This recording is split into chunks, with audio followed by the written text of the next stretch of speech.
We're no longer young. But that doesn't mean we've lost our feelings, our desires, or our right to care for ourselves. Let me begin this video with a simple, familiar image. A man about 65 years old lives alone in a modest apartment on the outskirts of town. In the evening, after a quiet dinner and an old football game playing on TV, he turns off the lights and walks slowly into his bedroom. No one sees it, but there's always a question lingering in his mind. A question many older men in their 60s or 70s have probably whispered to themselves. Is masturbating at my age doing me any harm? No one talks about it. No one teaches us. And very few ever feel comfortable asking their doctor, or bringing it up with a friend. Sometimes it even brings guilt. You wonder, why do I still feel desire like I did when I was young? Why do I still do this, when there's no one beside me? I understand. Because you're not the only one. At this age, when your health slows down, when every pill and every meal must be carefully chosen, intimacy becomes something we quietly ignore or hide away. But here's the truth. Masturbation is not about right or wrong. It's not something shameful. It's a natural human part of who we are, as men. Even after retirement. Even with silver hair and a softer body. The real question is, are you doing it with awareness, with knowledge, with respect for your body? This video won't try to convince you to do it more or less. I'm here to show you that there are real benefits, and also quiet risks, that every older man should know. We'll walk through each of them together, clearly and calmly. No judgment. Just an honest conversation, man to man.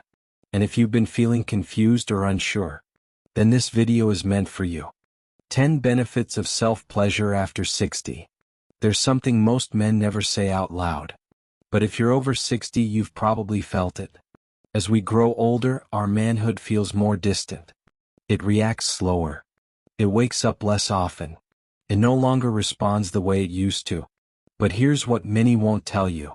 Self-pleasure, though often hidden in shame, can be the very thing that keeps your manhood alive. Every time you become aroused, blood flows into the soft chambers of the penis. This isn't just sensation. It's function. Like stretching an old muscle. Without that movement, the tissue can stiffen, harden, and stop responding. One older man once told me, I can't lift weights. I can't walk far. But I can keep this part of me alive once a week. And for me, that's enough. There was pride in his voice. The quiet kind that never fades. Self-pleasure also protects the prostate. Yes, that small walnut-shaped gland most older men worry about. Research, including a famous study from Harvard, shows that regular ejaculation can lower the risk of prostate cancer. Why? Because it helps flush out waste and toxins that tend to build up in the prostate over time. When you keep that system moving, you're keeping it clean. Sometimes the act you're ashamed of is the one quietly saving your life. During orgasm, the muscles deep in your pelvic floor contract in rhythm. These are the same muscles that help you control urination and ejaculation. And when you keep them active, you help prevent incontinence, dribbling, and loss of strength down there. If you can still feel pleasure, it means your body still has power left in it, even in places others think are long gone. And it doesn't stop at the body. Your brain responds too. After climax, your mind is flooded with dopamine, the reward hormone, and oxytocin, the bonding hormone. Even if you live alone, these chemicals create warmth, calm, and connection. They soften the weight of loneliness. They remind you that you still belong to yourself. Some older men say they feel more at peace after. Less anxious. More grounded. And many sleep better. Because self-pleasure also helps with sleep. After orgasm, the body releases prolactin. Your blood pressure lowers. Your heart slows. Your muscles relax. And often that's all it takes to slip into deep, healing rest. Some nights don't need sleeping pills. Just a quiet moment to reconnect with your body. There's more. When you know your body well, how it feels, how it changes, you can detect problems early. A lump. A new pain. A change in color or texture. These are signs that men often miss, until it's too late. But not if you're paying attention. Not if you check in with yourself regularly. And self-pleasure improves circulation throughout the pelvic region. Not just the penis, but the bladder, the prostate, the surrounding muscles. Everything stays active, nourished, and flushed with oxygen. Because stagnant blood means dying tissue. Movement means life. If you've ever struggled with finishing too early, this is your chance to train. Try the stop-start technique. Learn to feel the buildup. Then learn to control it. Many men over 60 feel ashamed when they can't last long. But it's not about age. It's about awareness and practice. And here's something few people understand. Desire lives in the brain, not just in the body. If you stop imagining, stop responding, stop engaging, those neural pathways begin to fade. And that's how many men lose their drive. Not because they're broken, but because they've gone quiet. Use it or lose it. That's not just a phrase. It's biology. You don't need anyone else to be whole. You just need to remember who you are. And keep your manhood alive, in the most natural human way. 10 hidden risks that come from unconscious habit. Masturbation isn't dangerous by itself. But like anything done repeatedly and quietly in the dark, it can begin to shape you, without you even realizing it. The real risks don't come from the act itself. They come from how you do it. Unaware. Isolated. As a substitute for something else your heart may truly need. The first risk is isolation. When moments alone start replacing real connection. When every night ends with a quiet ritual, touching yourself, sighing, falling asleep alone. Your body may still be active, but your spirit quietly shrinks. Many older men fall into depression. Not because of masturbation, but because they've slowly closed the door to the outside world. The solution isn't to stop the act. It's to ask yourself, is this helping me live, or helping me hide? When you do it too roughly without any lubricant or in a rush, your skin can develop micro tears. Tiny cuts you don't see but that slowly inflame and irritate. As we age, the skin becomes thinner, more fragile. If you feel soreness or a burning sensation when cleaning afterward, pay attention. The fix is simple: slow down. Be gentle. Use a water-based lubricant. Treat your body like something precious, because it is. There's also the risk of desensitization. If you always stimulate yourself the same way, same pressure, same speed, your brain becomes wired to that one style of pleasure. And that makes it harder to respond to a real partner. If you find that you're only aroused by your own touch, but numb to someone else's, your body may be stuck in a loop. Break it gently. Try different techniques, different rhythms, even different intentions. Don't chase the climax every time. Just feel. One of the most dangerous traps is using masturbation to hide symptoms of erectile dysfunction. If you can only get hard by yourself with a screen in front of you but not with a person, that's not just psychological.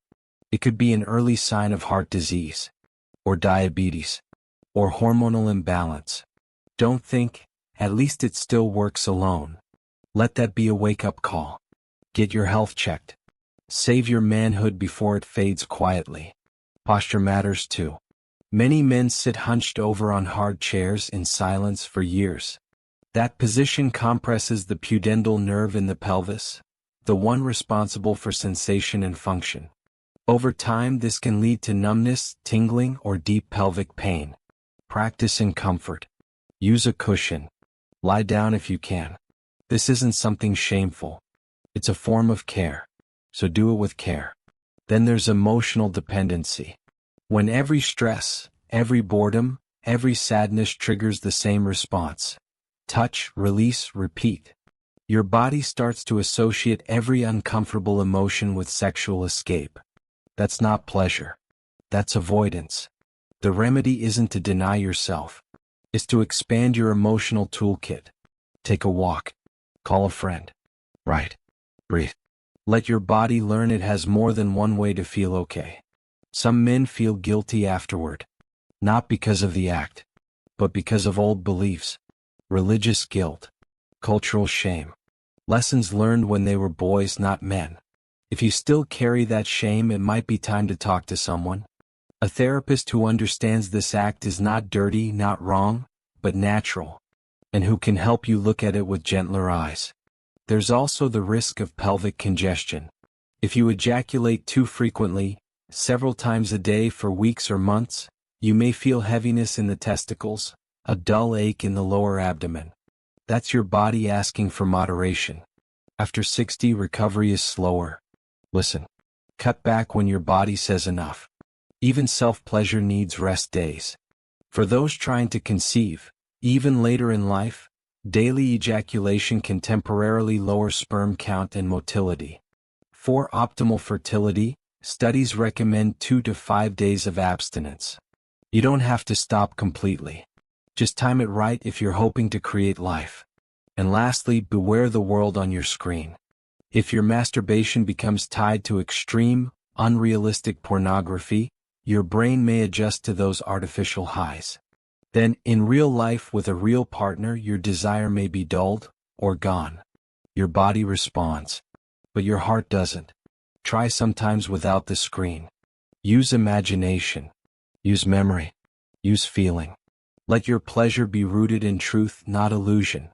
Masturbation, like anything repeated often, becomes part of who you are. It's not bad, but it should be done with awareness. Because what we do unconsciously every day slowly shapes the man we become. This isn't a problem. It's understanding. If you've stayed with me this far, then maybe you already feel it. There's nothing wrong with still having feelings at your age. There's nothing shameful about still having desire. If your body is still speaking to you, it means it's still alive.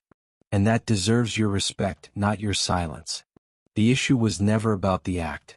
It was always about how we treat ourselves through the act. For many, masturbation has carried years of shame. Something we were told to hide. Something we were taught to feel guilty about. But as we grow older, and especially after 60 or 70, we begin to realize that everything in the body has a reason. Even desire. If it's still there, it means your nervous system, your hormones, your life force are still working. And when you touch yourself with awareness, with care, and in moderation, it's no longer just a reflex. It becomes a form of self-care. Just like drinking water. Just like stretching in the morning. Or breathing slowly before bed. We are men. And as older men, we know that the most important thing isn't holding on to what we had in youth. It's holding on to a healthy relationship with ourselves as time moves on. If you're watching this and feel a little lighter, a little clearer, or simply less alone with your quiet questions, then I'm truly glad you're here. Because just by listening, just by being curious, just by breaking the silence, you've already taken a powerful step toward healing. And if you have a friend, a brother, a father, someone you care about, who might be silently wondering the same things, share this video with them. You never know. A small act of sharing can be a big act of relief. I'd also like to hear from you. What surprised you most in this video? Was there something you believed that now feels different? Leave a comment below. We may no longer be 30, but that doesn't mean we ever stop learning.